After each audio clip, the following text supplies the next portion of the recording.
A promoção de uma alimentação saudável tem como principal objetivo obter ganhos em saúde ao longo das diferentes fases do ciclo de vida. De facto, de todos os fatores que interferem na saúde e bem-estar, a alimentação é um dos que exerce maior impacto na qualidade e quantidade de anos de vida da população. Atualmente, as doenças crónicas são a principal causa de morte e incapacidade tanto em Portugal como na União Europeia. As doenças cardio- e cerebrovasculares, a diabetes, a hipertensão, a obesidade, o cancro, estão intimamente relacionados com os nossos hábitos alimentares. Uma alimentação saudável e a prática da atividade física regular são determinantes da nossa saúde em todas as fases do nosso ciclo de vida. Uma das consequências mais evidentes dos atuais hábitos alimentares nas sociedades desenvolvidas é o excesso de peso, apontado pela Organização Mundial de Saúde como a epidemia global do século XXI. O peso do corpo, e nomeadamente a gordura corporal, dependem quer da alimentação saudável, quer da atividade física regular. A alimentação saudável caracteriza-se por 5 a 7 refeições por dia, com muita abundância de legumes, hortaliças, leguminosas e frutas, com muito pouca gordura e com muito pouco sal.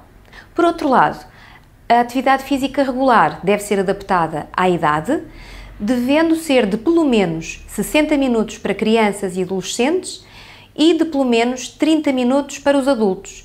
E em 3 dos 7 dias da semana, esta atividade física deve ser vigorosa e intensa. A importância da alimentação inicia-se logo na gravidez, com a mãe, contribuindo para o bom estado nutricional do feto. Mais tarde, o leite materno é o alimento por excelência do bebê. Nos primeiros meses, em exclusivo, e após os 6 meses de idade, complementado com outros alimentos. Atualmente, sabe-se que o aleitamento materno oferece um conjunto de grandes vantagens, quer para a saúde do bebê, quer para a saúde da mãe. E entre as vantagens para a mãe, salientava a diminuição da hemorragia no pós-parto, a diminuição do risco de osteoporose, de cancro da mama e do ovário. Para o bebê, salientava a diminuição do número de infecções respiratórias, infecções urinárias e de diarreia, diminuição do risco de diabetes e de linfoma. O leite materno tem fatores únicos e específicos. Dar de mamar acentua o vínculo entre a mãe e o bebê. Por volta dos 24 meses, a criança está totalmente integrada na alimentação da família. A alimentação praticada pela família constitui um modelo de aprendizagem de hábitos alimentares saudáveis. Aprender a escolher os alimentos, a mastigar bem, a comer à mesa num ambiente tranquilo, em convívio familiar e sem televisão, contribui inquestionavelmente para uma vida futura com mais saúde e bem-estar. A família deve proporcionar desde cedo alimentos com diferentes texturas, paladares e cores, evitando dar alternativas em caso de recusa de algum alimento, insistindo mais tarde de forma apelativa e progressiva. Por outro lado, os alimentos jamais devem ser usados como objetos de afeto, recompensa ou castigo. A alimentação saudável caracteriza-se basicamente por ser completa, equilibrada e variada, como mostra a Roda dos Alimentos. Composta por 7 grupos, a Roda dos Alimentos apresenta a proporção que cada um desses grupos deve ter na alimentação diária, os quais, por ordem de grandeza, são os cereais, derivados cerealíferos e tubérculos, com 28%. Os produtos hortícolas, com 23%, a fruta, com 20%, os laticínios, com 18%, o pescado, a carne e os ovos, com 5%, as leguminosas, com 4%, e as gorduras e os óleos, com 2%. A água é colocada no centro da roda dos alimentos pelo papel importante que desempenha na composição e regulação do organismo.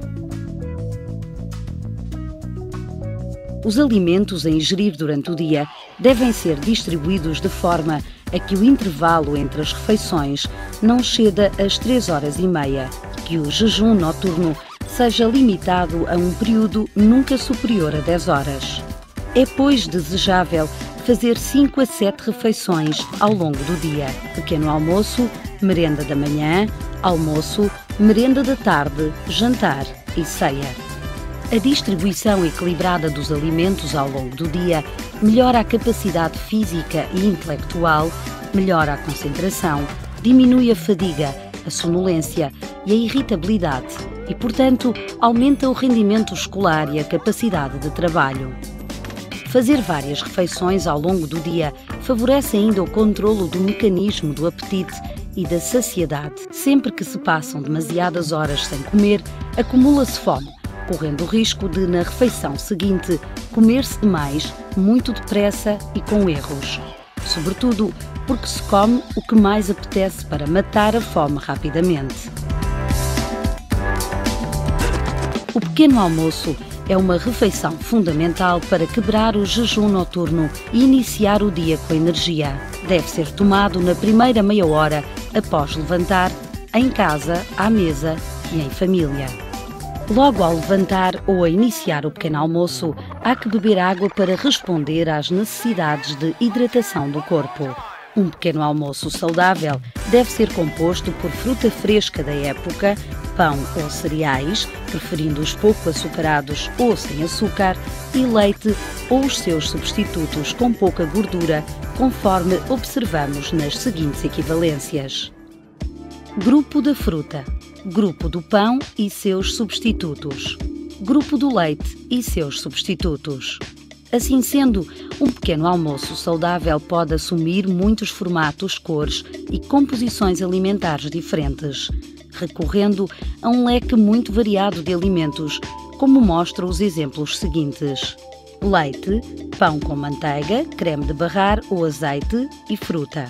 Leite, cereais e fruta. Iogurte com cereais e fruta. Batido de fruta, pão com manteiga, creme de barrar ou azeite. Sumo de fruta natural e pão com queijo. Fruta e flocos de aveia preparados com leite.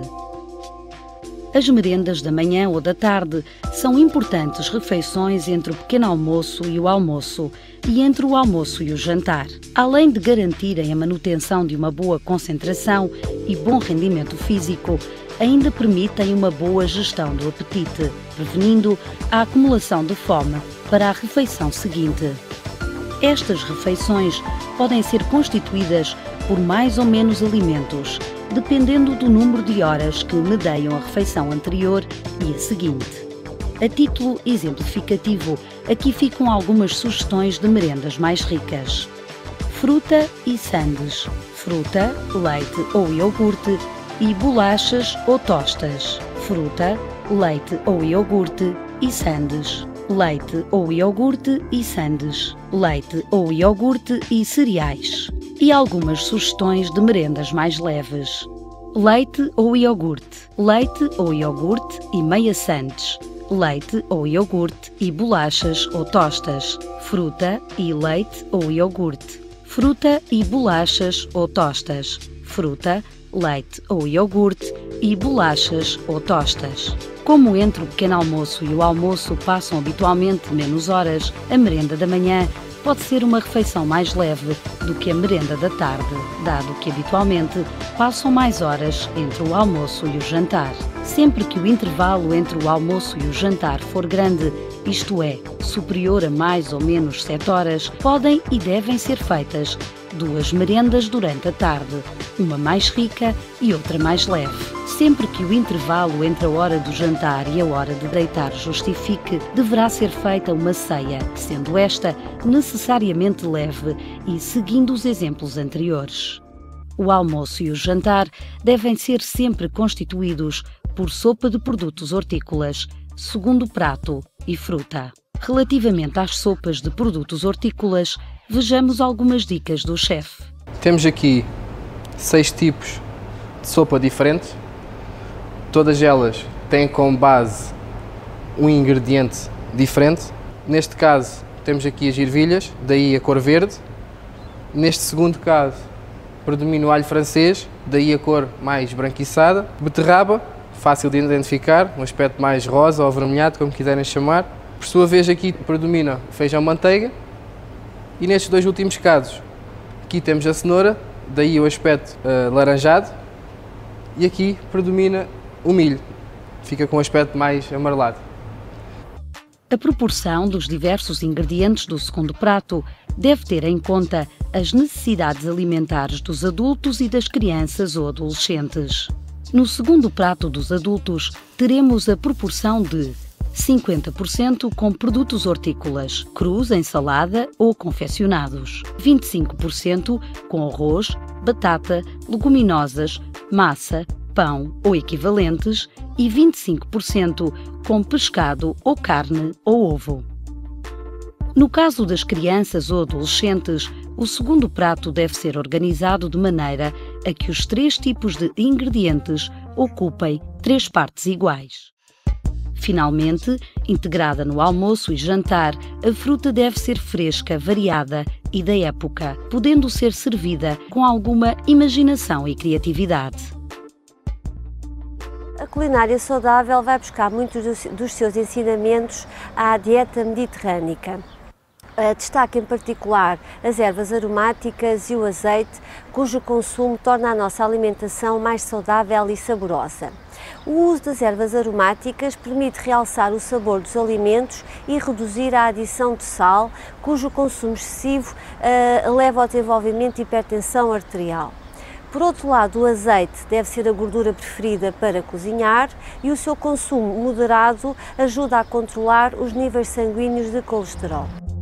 É importante que as crianças e os adolescentes participem no planeamento das refeições da família e colaborem na compra dos alimentos.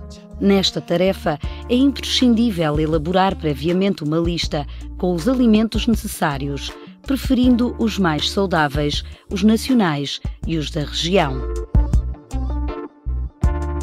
Os espaços comerciais promovem muitas vezes a compra de alimentos hipercalóricos, com muita gordura e muito sal. A título de exemplo, vejamos o que contém 100 gramas de batata frita, ou o equivalente a uma lata de refrigerante.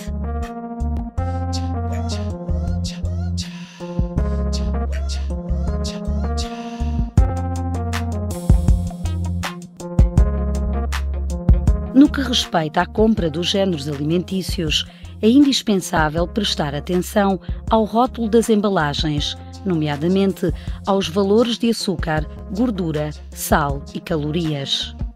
A rotulagem alimentar tem como objetivo fornecer diversas informações ao consumidor que podem auxiliar inclusivamente numa escolha alimentar saudável. Como, por exemplo, informações como a lista dos ingredientes, onde constam todos os ingredientes contidos naquele produto alimentar por ordem decrescente do seu peso, ou seja, o primeiro ingrediente é aquele que existe em maior quantidade dentro do produto alimentar. Por outro lado, informações nutricionais contidas no rótulo também são importantes. Ter atenção em particular ao valor calórico do produto alimentar, também relativamente à composição da gordura que existe no produto alimentar, nomeadamente o tipo de gordura, os ácidos gordos saturados, por exemplo, a sua composição em hidratos de carbono, especificamente os açúcares simples, e a sua composição em sal.